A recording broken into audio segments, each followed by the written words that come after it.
Bonjour. Bonjour Frédéric. Bonjour Camille. Bonjour.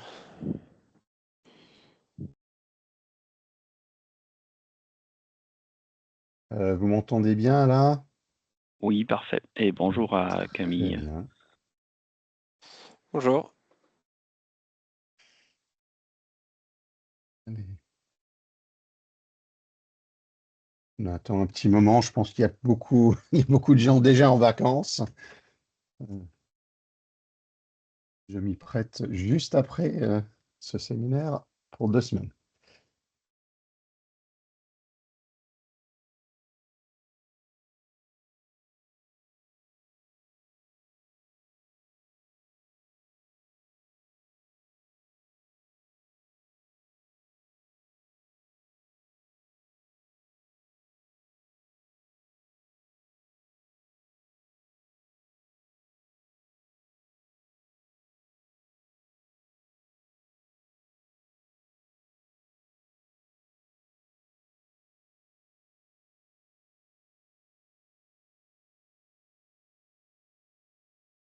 Bon, très bien, on va commencer alors. Bonjour, bonjour à tous et bienvenue à cette 7e et dernière séance de notre série de la fragilité structurelle à la maîtrise opérationnelle.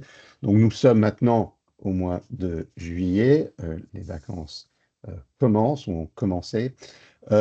Pour ceux qui nous accompagnent depuis le mois d'avril, quand on a commencé euh, cette série représente plusieurs heures d'échange, de réflexion et, je l'espère, de remise en question sur vos propres salles de contrôle. Donc je tiens à vous remercier sincèrement pour cet accompagnement.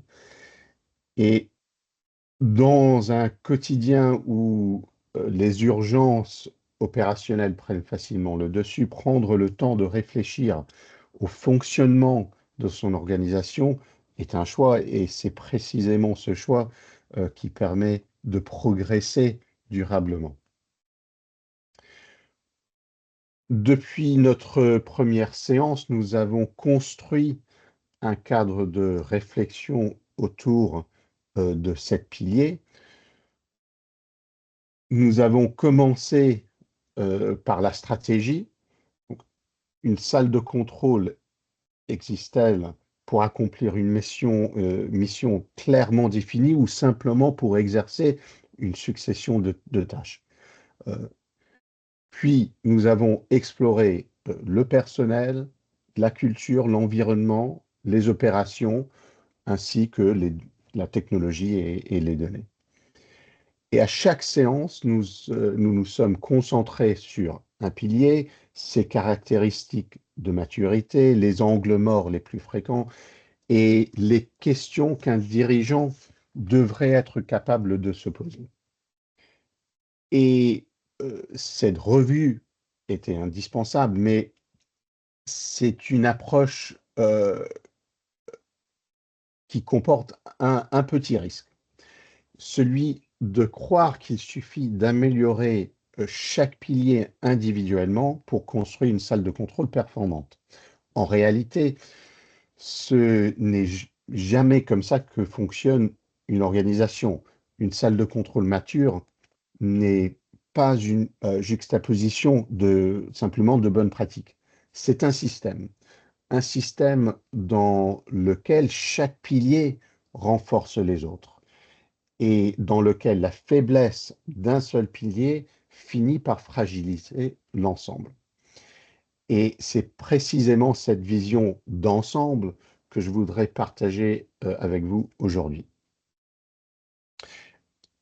Plutôt que de revenir une nouvelle fois sur chacun des 7 piliers, je voudrais vous montrer ce qui fait réellement la différence entre une salle de contrôle qui marche et une salle de contrôle mature. Et cette différence ne réside pas seulement dans les piliers eux-mêmes. Elle réside dans leur interaction. Donc, commençons, comme d'habitude, par la stratégie. La stratégie donne un sens à tout le reste. Lorsqu'elle est claire, chaque décision prise dans les autres piliers s'inscrit naturellement dans une direction commune. Lorsqu'elle est floue, tout devient progressivement désaligné. On recrute des profils qui ne correspondent pas réellement à la mission. La culture récompense des comportements qui ne soutiennent pas les bons objectifs. L'environnement est conçu pour une activité qui n'a jamais été clairement définie. Les procédures encadrent des décisions sans véritable cap stratégique. Et la technologie tente à résoudre des problèmes euh, qui n'ont jamais été concrètement, correctement formulés. Donc, une stratégie, en fait, fragilise tous les autres piliers. Le lien entre personnel et la culture est tout aussi fondamental. Recruter les bonnes personnes est une condition nécessaire, mais ce n'est jamais une condition suffisante. Vous pouvez disposer d'opérateurs extrêmement compétents. Si la culture décourage les questions, sanctionne l'erreur ou ne favorise pas l'apprentissage, ces compétences euh, finiront par s'éroder et le personnel par partir. À l'inverse, une culture exigeante mais bienveillante permet souvent à des équipes ordinaires de produire des performances remarquables. Et pendant les audits, très régulièrement, cette relation entre recrutement et culture est l'une des moins bien comprises. Elle est pourtant très déterminante. L'environnement et les opérations entretiennent eux aussi une relation très étroite. Un environnement conçu selon les principes de clarté qu'on a vu il y a plusieurs semaines facilite naturellement la communication, la perception de la situation et la prise de décision.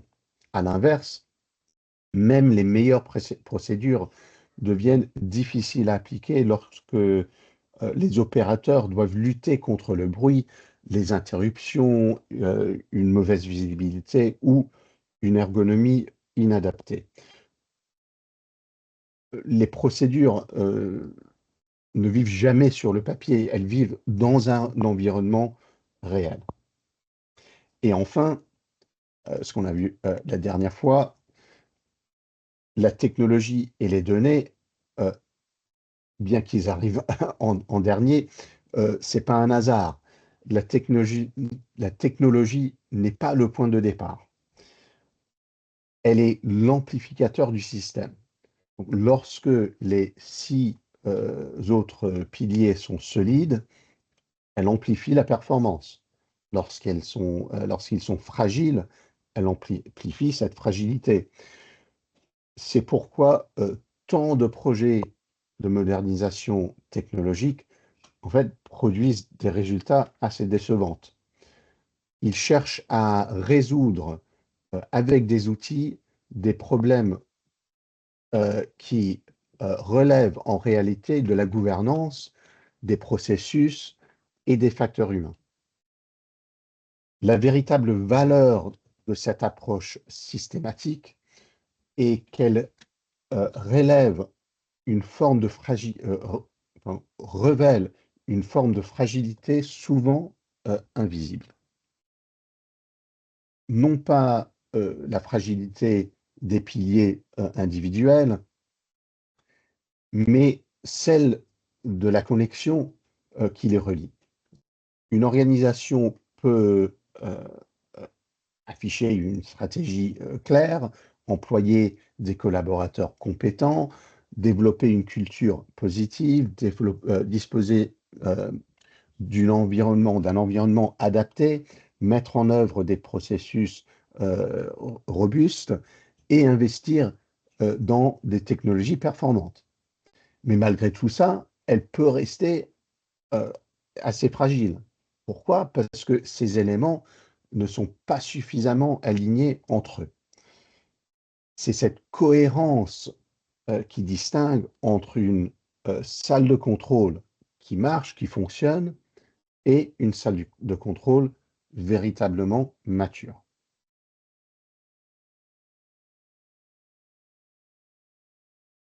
Donc, j'aimerais vous poser maintenant une question. Et en réalité, c'est la même question que nous avons abordée sous différentes formes depuis notre première séance.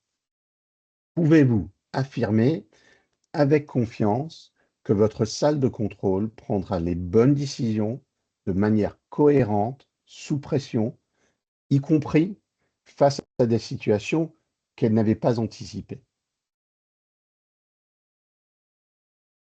Ce n'est pas une question sur vos procédures.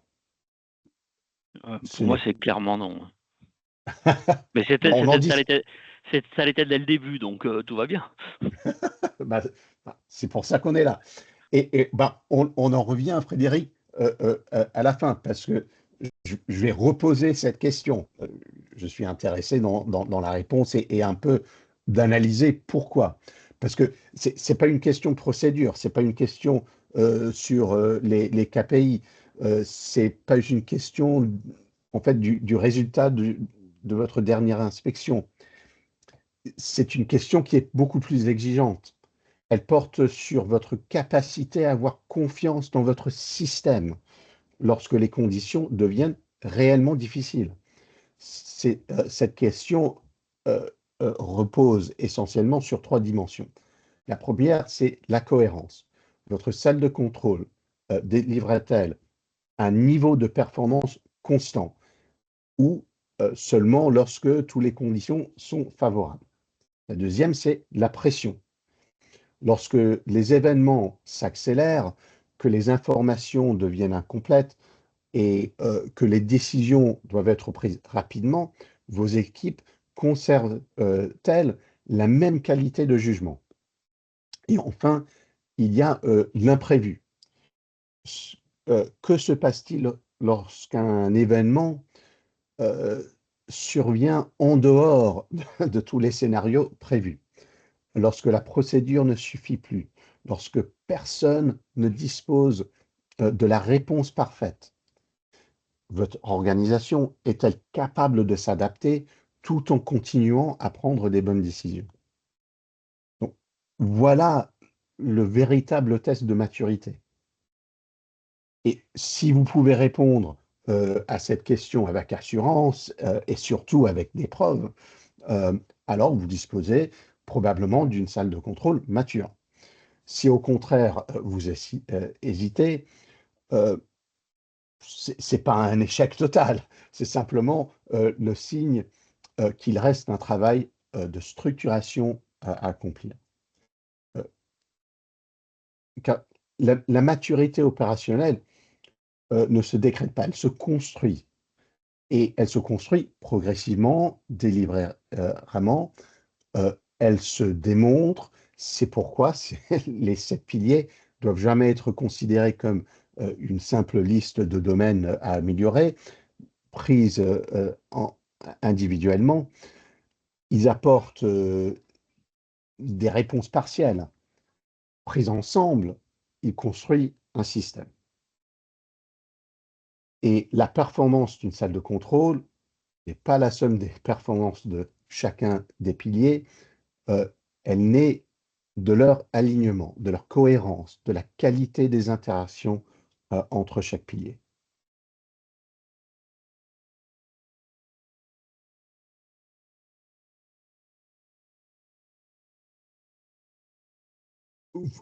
Vous pouvez vous dire, tout cela est pertinent, mais par où commencer? Donc, la bonne nouvelle, c'est qu'il existe un premier pas simple, concret euh, et accessible dès qu'on a fini ce webinaire. Et c'est précisément pour cela que nous avons développé l'autodiagnostic de maturité des salles de contrôle. Son objectif n'est pas de vous attribuer une note. Son objectif, en fait, c'est de provoquer une réflexion. Il vous invite à évaluer votre organisation au regard des 7 piliers que nous avons explorés le long de cette série.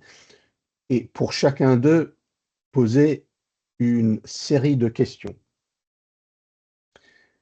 La règle essentielle pour cet outil, c'est de répondre à partir de la réalité opérationnelle, pas à partir des procédures écrites, pas les intentions, euh, pas, pas à partir de ce qui devrait fonctionner, mais à partir de ce qui se passe réellement jour après jour. Et à l'issue de cet outil, vous obtenez une première vue de votre niveau de maturité, pilier par pilier. Et cet autodiagnostic révèle pas seulement les faiblesses dans chaque pilier, mais surtout les écarts. L'écart entre ce que l'on pense avoir construit et ce que l'organisation est réellement capable de construire. Un pilier que l'on croyait solide révèle soudain des zones d'ombre.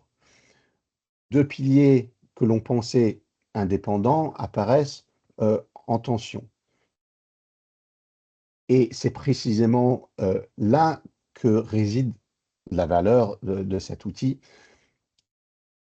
C'est pas, mais elle ne fournit pas une vérité absolue. Elle répond à une question beaucoup plus utile. Où devons-nous regarder en priorité? Quels sont les piliers qui méritent une attention immédiate? Quelles interdépendances semblent les plus fragiles? Quelles sont les questions auxquelles nous ne savons pas encore répondre avec suffisamment de confiance? Donc, je vous ferai parvenir cet outil qui vous prendra une vingtaine de minutes à compléter. Donc, l'autodiagnostic constitue un excellent point de départ. Il permet de prendre du recul, de structurer la réflexion et d'identifier les domaines qui méritent une attention particulière. Pour de nombreuses organisations, il fait émerger des questions qui n'avaient jamais été posées de manière structurée. Et à lui seul, c'est déjà une démarche précieuse. Naturellement, l'autodiagnostic reste une auto-évaluation. Il s'appuie sur la connaissance que l'organisation a d'elle-même et sur le regard de celles ou ceux qui la vivent au quotidien. Et c'est précisément ce qui lui donne sa richesse, mais aussi ses limites. Donc, lorsque l'enjeu devient d'apporter une assurance à une direction générale, conseil d'administration ou une autre partie prenante, un regard complémentaire est souvent nécessaire, un regard indépendant, fondé sur des observations, des échanges avec les équipes, l'analyse des pratiques et des éléments de preuve. Et c'est l'objectif de notre service d'audit de maturité. Il vient, c'est pas un remplacement pour l'autodiagnostic, mais c'est pour compléter euh, euh, euh, cet outil. Là où l'autodiagnostic aide les organisations à identifier les questions qui méritent d'être approfondies, l'audit apporte un regard extérieur, structuré et taillé, qui permet de confirmer les points forts, de mettre en évidence les risques et de hiérarchiser les priorités d'amélioration. L'objectif n'est pas de rechercher la conformité pour elle-même, mais de comprendre avec plus d'objectivité que possible dans quelle mesure votre salle de contrôle est capable de délivrer une performance fiable, cohérente et résiliente.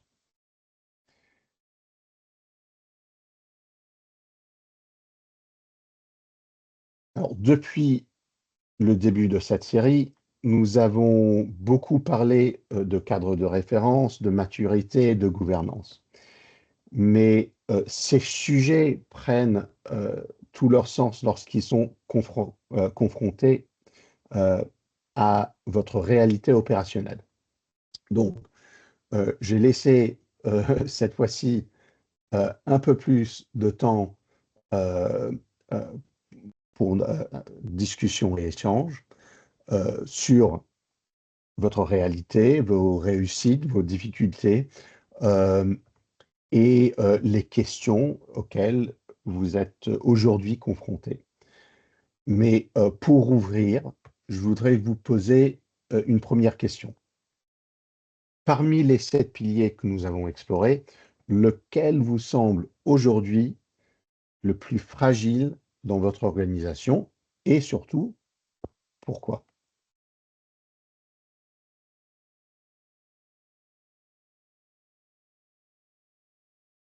Pensez un peu, réfléchissez.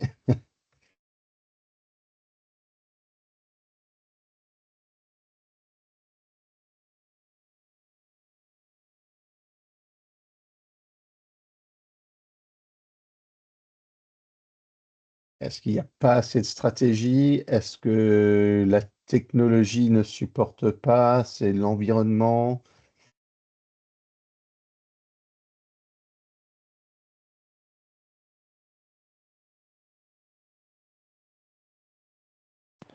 Une question difficile peut-être. Guy, allez-y. Juste un observateur euh, pour les organisations gouvernementales que je vois, je dirais c'est le personnel qui est un point bloquant parce que comme on est sur des structures pyramidales, Mhm, et il y a ce que dit le, le chef et il y a le rendu terrain quelque part en France qu'on connaît bien du délégué CGT qui travaille dans la salle. Et alors, le délégué CGT, il sera peut-être un peu trop à l'extrême et le chef trop à l'extrême. Mais j'ai le sentiment, grâce à ton schéma, on voit bien qu'une salle de contrôle, c'est un ensemble qui s'appuie sur, comme tu dis, différents piliers, que s'il manque un pilier, ça crée un gros déséquilibre, voire une malfonction. Donc, c'est un environnement qui est complexe. Et on ne laisse pas forcément la parole aux opérateurs, aux opérationnels, pour remonter leurs besoins, ce qui fait qu'on leur met des outils qui ne sont pas adaptés. Donc après, arrivé le soir, quand les chefs ne sont pas là, la salle, ça prend une autre tournure.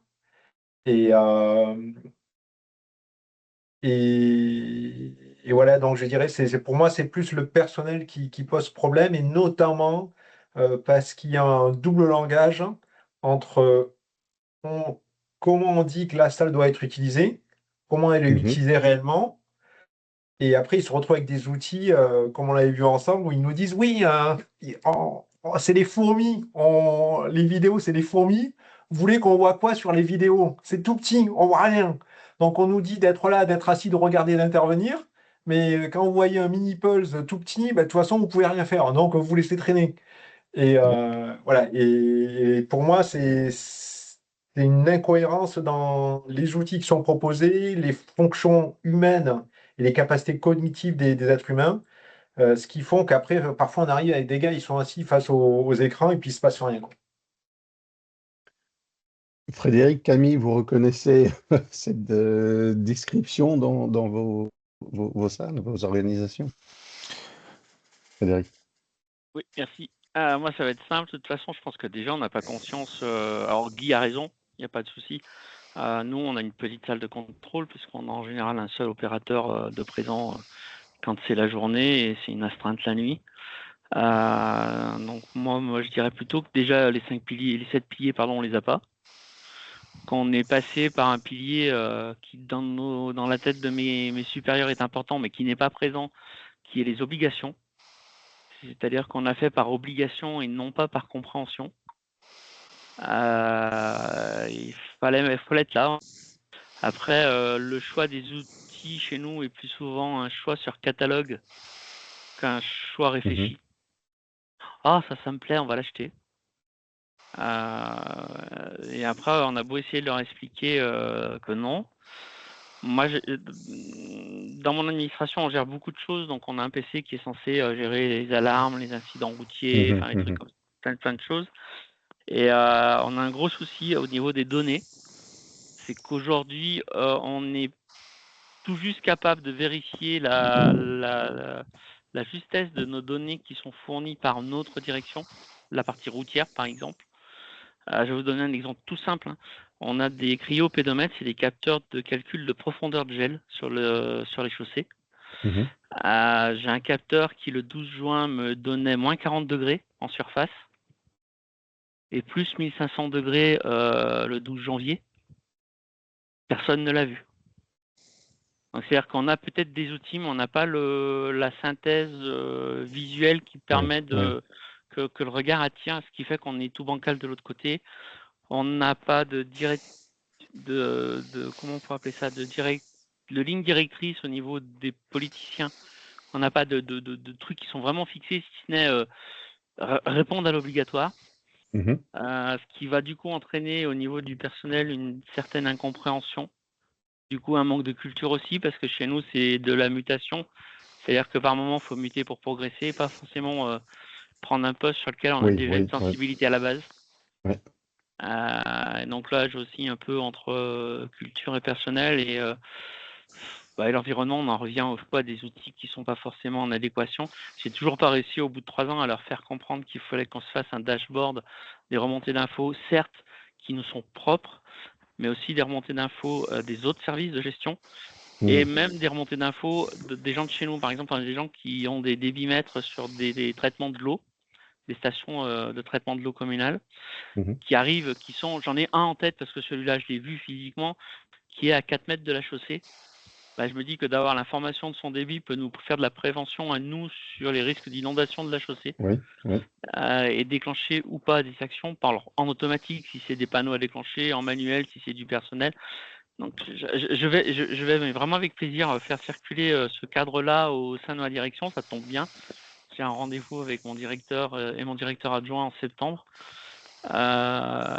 justement sur la partie numérique, et je vais inclure ça dans ma présentation parce que leur montrer qu'on pêche par obligation, j'ai envie de dire. C'est-à-dire qu'on ne peut pas gérer, ça ne peut pas fonctionner parce qu'on ne fait que l'obligatoire et on ne fait pas ce qui pourrait nous donner des infos pour tout le reste de la gestion. Enfin, avec Guy, on en a déjà assez parlé aussi. Hein, c'est assez catastrophique chez moi pour ça. Alors, vous avez dit quelque chose juste au début, c'est que on n'a pas les 7 piliers, on en a un. Mais en fait, ces 7 piliers, ils existent. Quoi qu'on veut. Mais est-ce qu'ils existent juste naturellement parce qu'ils sont là, ou est-ce qu'on a fait des choix très délibérés et conscients dans chacun des piliers et comment les mettre ensemble? Ça, c'est en fait ça la différence. Il y a une culture, il y a du personnel, que ce soit un opérateur ou 10. Il y a une stratégie, et vous avez décrit là la stratégie des obligations. C'est une stratégie, bon, mais c'est une stratégie très valide. Hein, on peut dire, on va faire, on a des obligations, voici les 5, et on va avoir une salle qui nous aide à bien à bien les adapter, etc. Mais après, on prend cette stratégie, il faut avoir tous les 6 autres piliers en disant, bon, comment est-ce qu'on construit cette salle pour réussir à cette stratégie? La stratégie ne doit pas toujours être... Moi, je suis très favorable à avoir des stratégies, une posture beaucoup plus proactive. Bon, parce que on investit beaucoup dans les salles de contrôle, même les petits. moi, j'aimerais que c'est des capacités euh, euh, dans les organisations qui livrent le plus possible de valeur. Et si on est proactif, si on va chercher les risques avant qu'ils deviennent des incidents, pour moi, ça, c'est la valeur ajoutée. Mais bon, la stratégie est quand même valable en disant on va, euh, euh, on, on va gérer les incidents quand ils arrivent, on va gérer les alarmes quand ils sonnent, euh, et on a des obligations à rendre, et c'est tout. C'est notre cap. Très bien. Mais après, il faut construire la salle autour de cette stratégie. Euh, il y a une culture, euh, quoi qu'on veut, il y a une culture qui existe. Est-ce que c'est celle qu'on aimerait ou non? Ça, c'est c'est la décision. Donc, les 7 piliers, ils existent de toute façon. C'est de prendre un peu de temps, et j'enverrai l'outil diagnostic, euh, peut-être avant votre rendez-vous avec le directeur, euh, de faire le diagnostic, et puis ça donne une indication peut-être où viser la discussion. Camille, vous reconnaissez un peu aussi Oui, bah, moi, ce qui me vient comme ça à l'idée, c'est aussi une notion qu'on n'a peut-être pas abordée, c'est la gestion du temps. À la fois du temps pour se questionner, justement, questionner nos principes, les fonctionnements, etc. Quel temps on accorde dessus?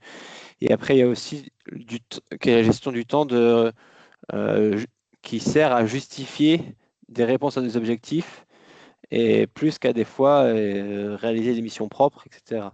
Ça, c'est effectivement je pense, un enjeu important pour en fait à la fois définir enfin la stratégie et les différentes organisations des 7 piliers, et le temps pour l'évaluer, et puis après, tout en gardant du temps. Le premier temps important, c'est le temps opérationnel quand même. Voilà. Absolument, absolument. Et bon, il y a jamais assez de temps. Voilà. C'est- Euh, alors, quand, nous, quand on fait les audits pour les clients, c'est souvent la première fois qu'ils ont pris un peu de temps, un peu de recul pour vraiment analyser ce qui se passe. Et on prend autant de données qu'on peut sur, euh, euh, sur les incidents, les actions, les tâches que mènent les opérateurs, de prendre le temps aussi de parler avec les équipes pour avoir pas seulement la réalité du chef, mais aussi euh, des opérateurs et les superviseurs et les niveaux au milieu.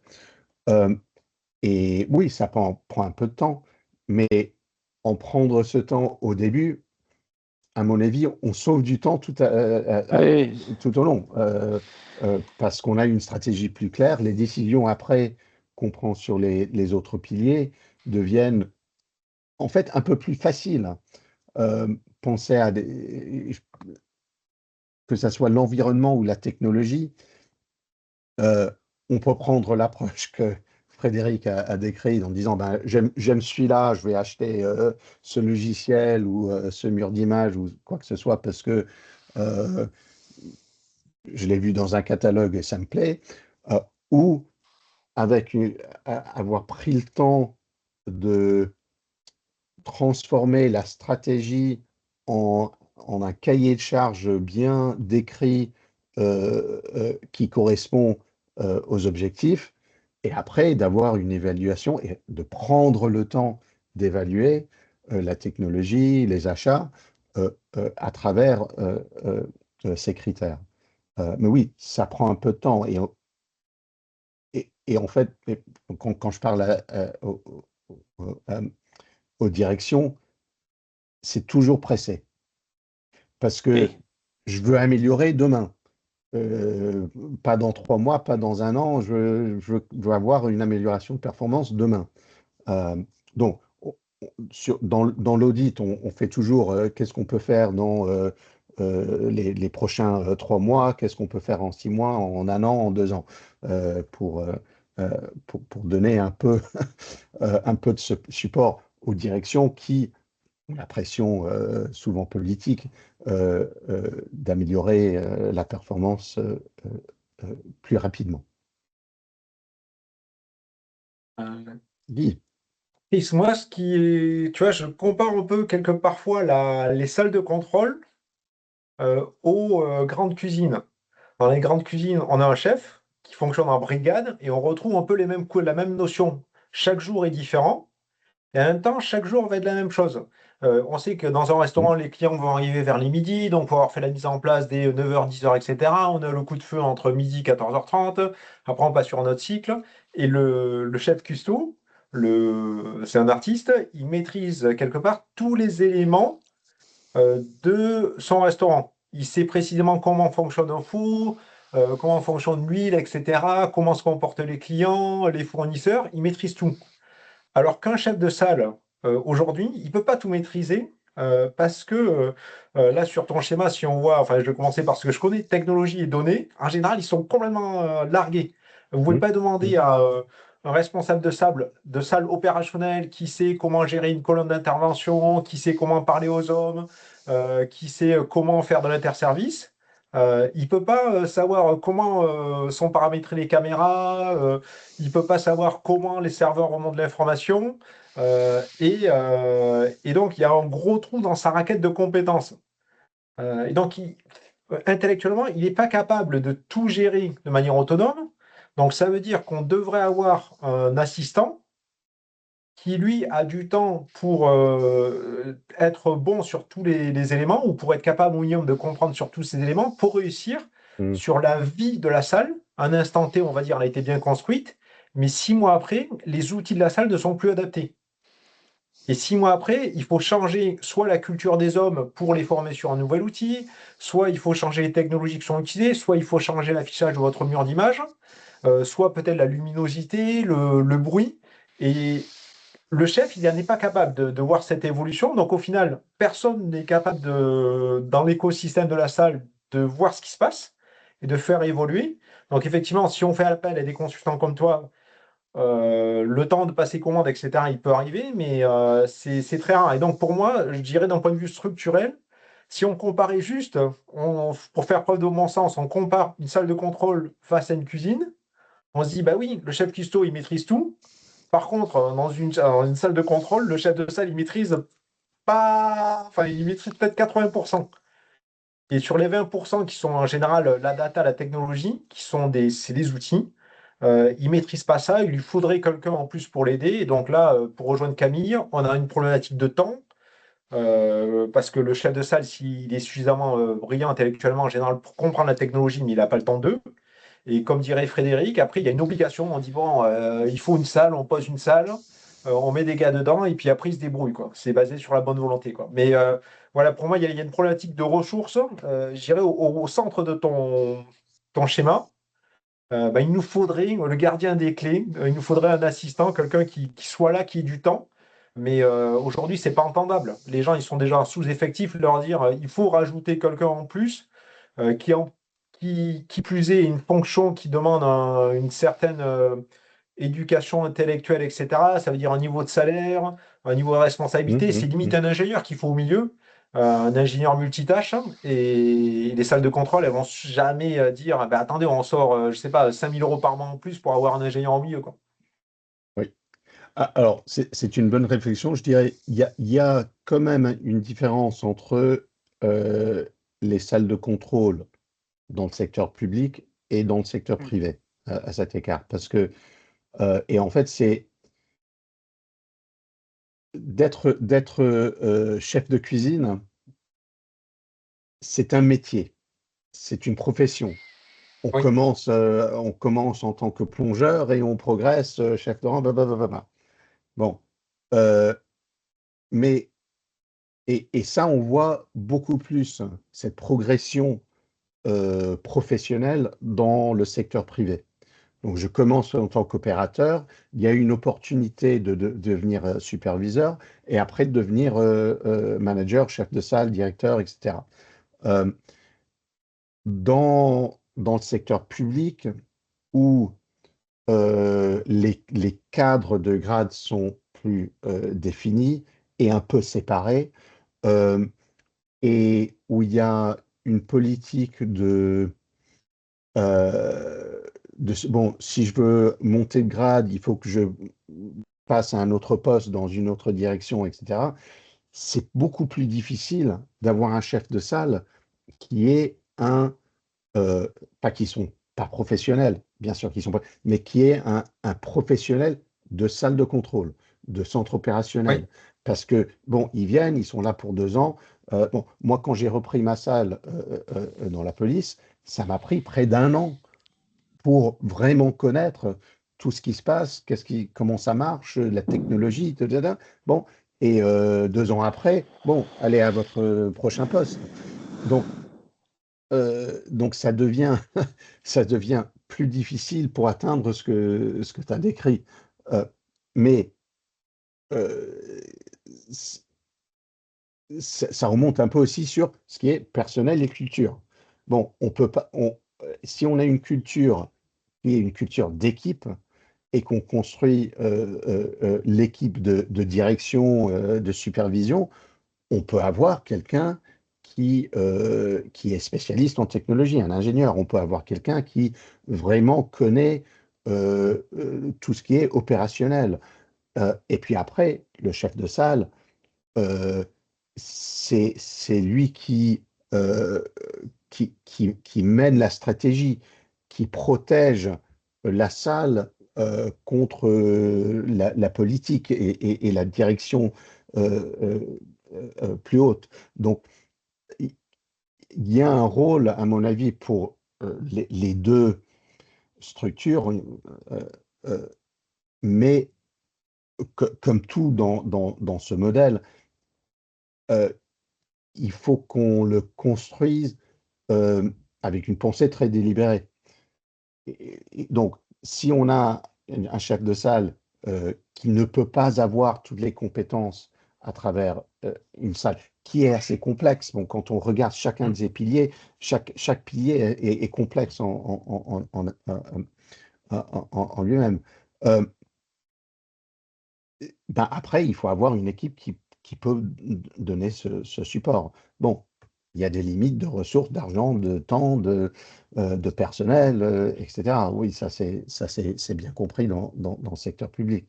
Euh, mais peut-être c'est une opportunité de dire, ben, alors, on n'a pas un poste d'ingénieur, mais voilà 3 opérateurs euh, euh,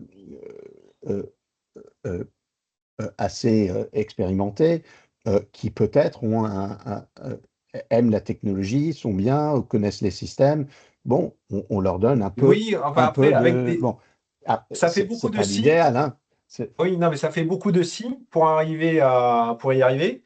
Et après, ce que je vois aussi, c'est euh, en termes d'organisation, on est sur des structures très pyramidales, pas du tout transversales. Oui, oui, Les oui, gens oui. communiquent pas les uns avec les autres. Et puis, si vous êtes à l'informatique, vous êtes à l'opérationnel, souvent c'est la guerre entre les deux parties. Je confirme. Et voilà. Et donc, comme c'est la guerre, ils peuvent pas communiquer, ils peuvent pas s'entendre. Si c'est juste, vous voyez, nous en ce moment, on déploie des outils tactiles. Parfois, Windows perd le tactile. Et donc, il faut juste taper une ligne de commande, mais pour ça, il faut un clavier souris. Et donc, le clavier, c'est les informaticiens qui l'ont, les opérationnels, ils n'ont pas le droit d'y avoir accès. Donc, pour accéder au clavier, oui, c'est déjà toute une histoire, et parce qu'ils ne se font pas confiance. Et peut-être que dans le privé, on pourrait avoir des gens qui font du transversal, qui sont des brouillards. Dans le public, enfin, moi, j'ai jamais travaillé dans le public, mais ce que je vois, c'est votre périmètre, il est à gauche, ben, jamais vous allez à droite. Si vous allez à droite, ça va vous attirer des problèmes. Et voilà. Alors, pour moi, ça, c'est un problème de culture. Ouais, Oui, et bon, dans ma salle, on avait pas ça. Oui, c'est de la technologie, département séparé, mais j'avais 2 effectifs de technologie qui étaient concentrés seulement sur les salles de contrôle et les centres opérationnels. Ils étaient là, ils étaient dans les réunions, ils participaient, on était une équipe parce qu'on avait un objectif à livrer.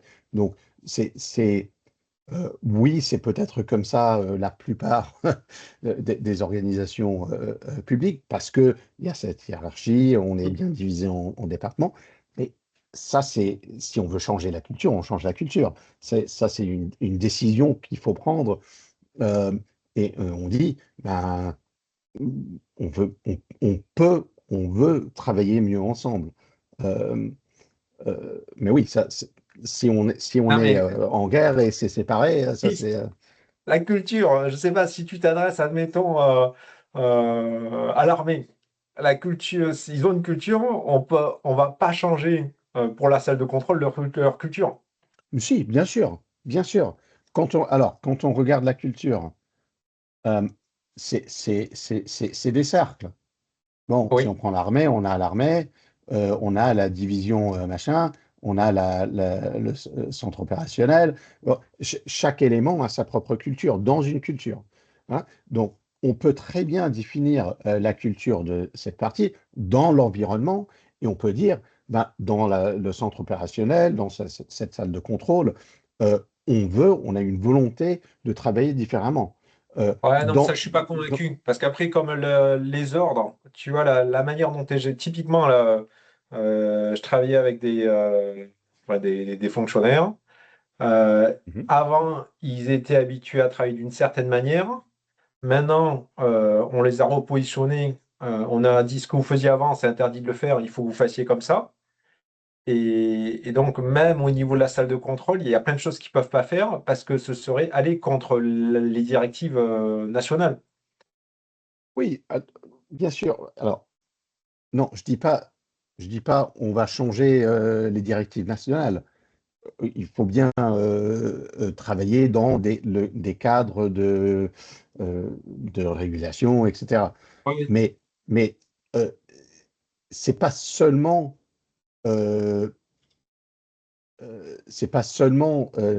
ces régulations qui font la culture.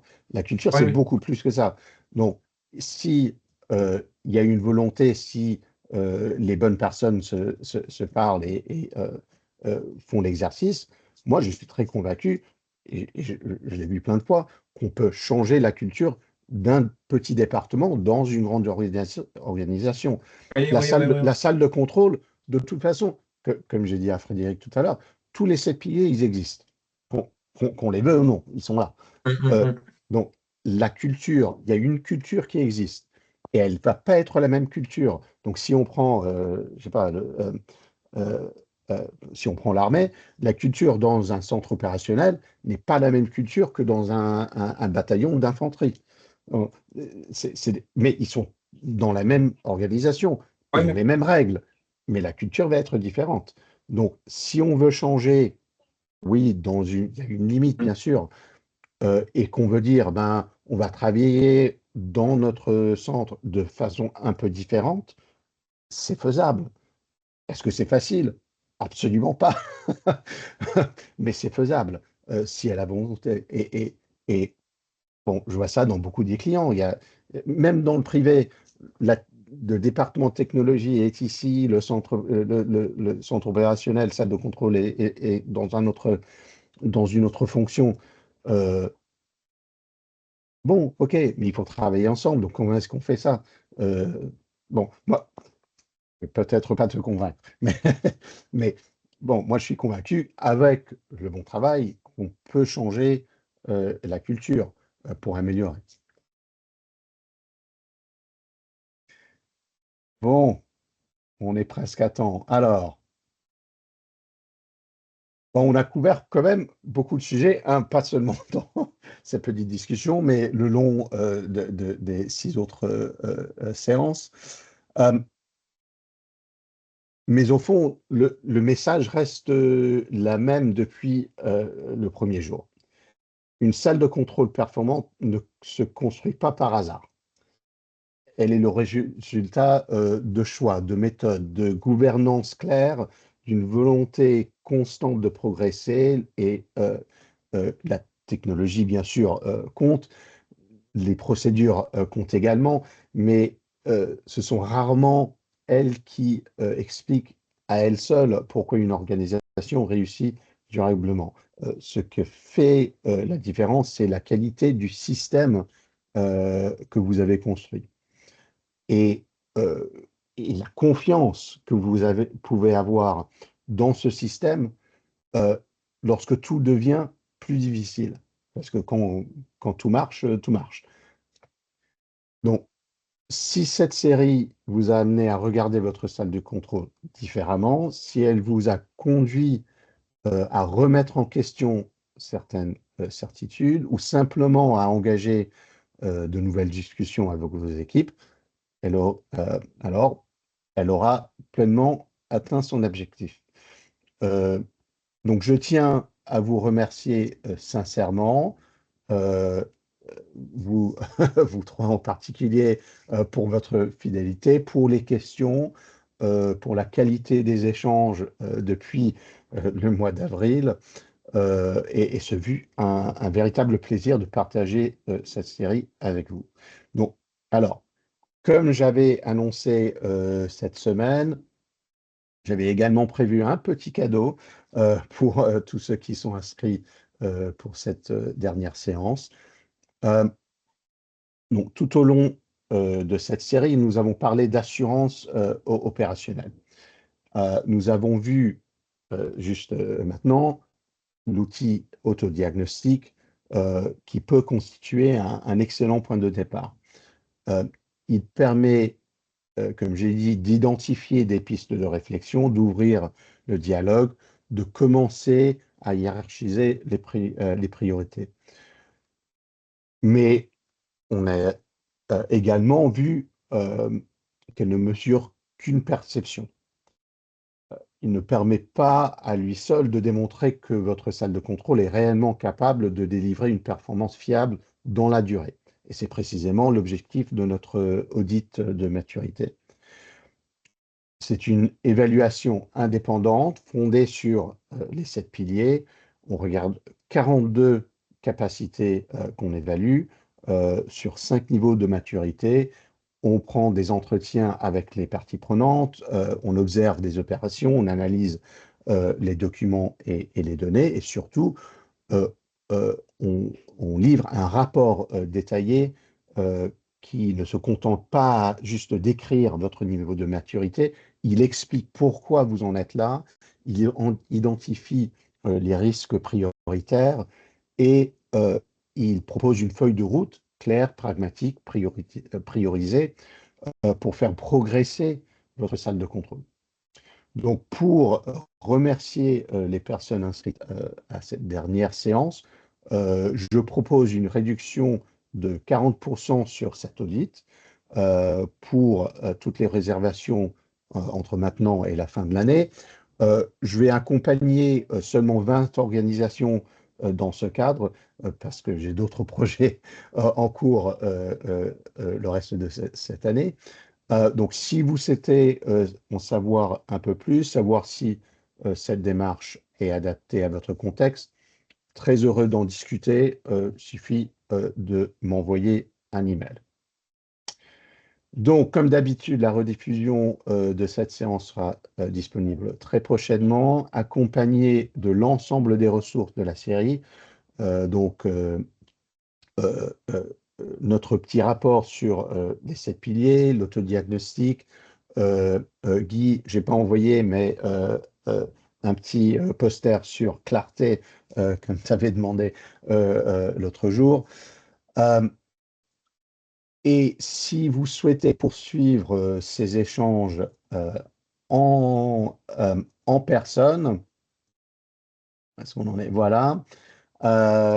Je serai ravi avec Guy de vous retrouver à Paris le 30 septembre pour notre séminaire dirigeant. Donc, une journée entièrement consacrée aux salles de contrôle et au centre opérationnel, privé et public. On a 5 tables rondes, des ateliers ouverts, des échanges entre pairs et surtout une occasion rare de prendre du recul avec des dirigeants confrontés aux mêmes enjeux que vous. Donc, merci encore pour votre confiance. Au fond, la maturité n'est jamais une fin en soi. Elle est le moyen d'obtenir ce qu'on recherche véritablement les dirigeants, la confiance que leur salle de contrôle prendra les bonnes décisions de manière cohérente, même lorsque les circonstances deviennent les plus difficiles. Et c'est cela, l'assurance opérationnelle. Je vous souhaite beaucoup de succès dans la construction de salles de contrôle toujours plus résilientes, plus performantes et plus matures. Et au plaisir de vous retrouver très très bientôt. Merci. Et Chris pour ces formations Si. de qualité. Merci beaucoup. À bientôt. Au À revoir. bientôt. À bientôt. Au revoir.